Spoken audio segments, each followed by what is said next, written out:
sesiboshiwe kodwa icala lami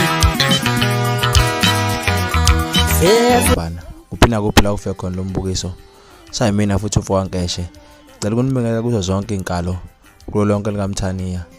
Ngithi ke ngiza nazo ke manje ezokuthi ke njengoba ngangishilo ngithi uMthandeni Mfowamanqele uzoba nohlelo kumabona kude SABC1. Hayi sekuphinde kwaba khona futhi enye inkunzi lapha kuMaskandi uKhuzana Mfowampungose naye futhi uzoba nohlelo ku SABC1 uhlelo olukhuluma ukuthi where the story begins, ukuthi indaba yaqala kuphi engene emculweni.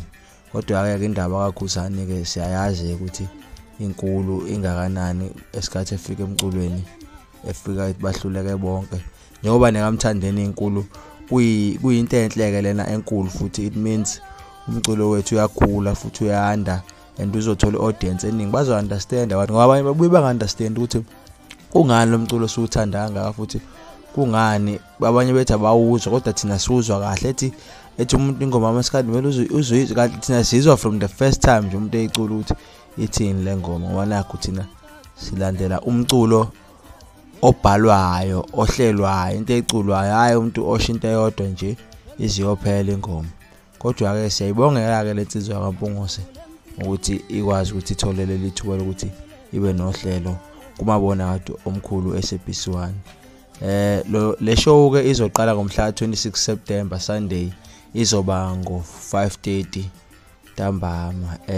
Ngiyangazi ke noma izobe uqhubeka futhi ibe ishow ephinda noma kuzoshiyana ukuthi kodwa nje singakusho nje thina simlaba midi ukuthi asikwazi sesilinde kakhulu sesifise ngabe sushayile umhla ka-26 September sibuke lolu hlelo njengoba futhi silindile nokaMthandeni Mfowamanqele.